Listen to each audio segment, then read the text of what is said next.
Hello everyone, this is Andrew Besano and welcome again to my YouTube channel. Sa mga hindi pa po nakapag-subscribe, please do like and subscribe and hit the notification bell para updated po kayo every time may bago tayong upload na video. For today's video ay gagawa po tayo ng prosperity bowl lang dahil bagong taon na naman. So kailangan naman natin ng pampaswerte. Ayan. Pero tandaan po natin na hindi po tayo dapat asa lang po sa swerte. Kailangan din po natin ng sipag at saka pagdadasal po palagi para po bigyan tayo ng ating Panginoon.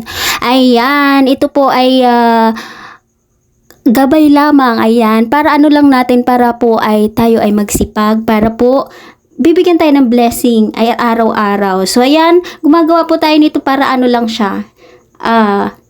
Ayun na nga, pampaswerte. So ayan na nga guys, let's start. At ito po yung mga kakailanganin natin para po mabuo natin ang ating prosperity bowl.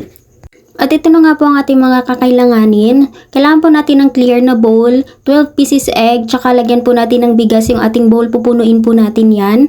And of course, kailangan din po natin ng paper bills, ayan, at saka angpaw. 7 lang po yung ginawa ko dyan na angpaw. So, kailangan din po natin dyan ng 7 na paper bills. Any kind po ng bills, basta papel po, ayan. Tsaka kailangan din po natin ng 12 pieces na laurel. Ayan, dahon ng laurel po, 12 pieces. At saka, isang perasong bilog na prutas. Ang ginamit ko po dito ay orange. Any kind po ng prutas, basta bilog, pwede po. Saka, kailangan din po natin ng 12 pieces na chocolate, o golden chocolate. Ayan, coin chocolate. And of course, kailangan din po natin ng coin na golden po. Pwede din pong 5 peso yung luma. Ayan, kailangan din po natin ng 12 pieces na paper bills para din po iikutin at ibabalot po natin or tatalian natin ng 12 na pieces na pulang ribbon. So ayan guys, sa puntong ito ay gagawin na po natin yung pagbibilog ng ating pera na papel at saka tatalian po natin to isa-isa.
At natapos na nga po natin talian ng isa-isa yung ating 12 pieces na paper bills.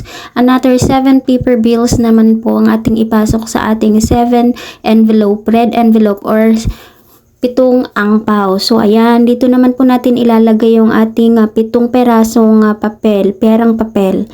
So ayan, itutupi lang po natin to isa-isa nang dahil wala po akong nabili na mahabang red envelope or angpaw, kaya ito na lang pong maliit na angpaw yung ginamit ko, kaya kailangan po nating tutupiin yung pera into half.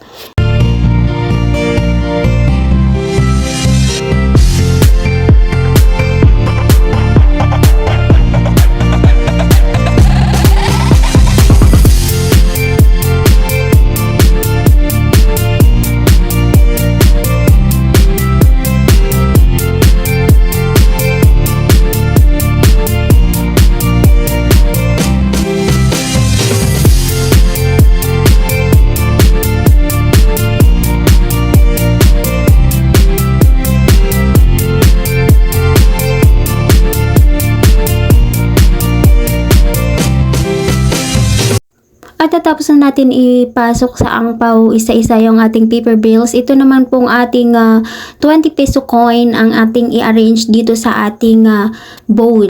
Ayan, ilagay lang po natin ng paganyan isa-isa.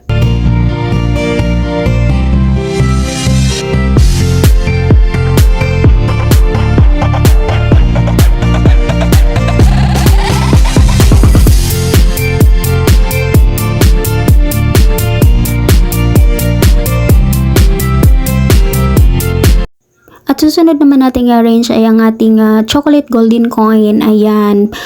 Pag ganito naman yung ating paglagay isa-isa.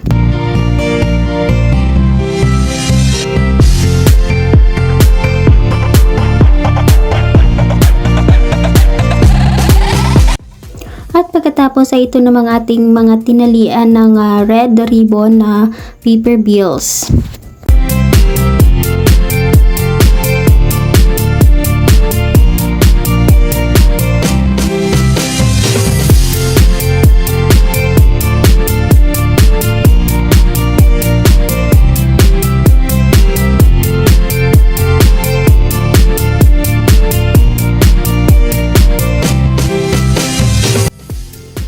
Ayan, ilagay na po natin ang ating isang perasong orange sa gitna.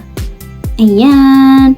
And of course, ang last natin na ilalagay ang ating dahon ng laurel. Ayan. Ilagay lang po natin dyan sa gilid-gilid ng itlog. Ayan, sa pagitan po ng mga itlog at coins, ilalagay po natin yung ating mga dahon ng laurel.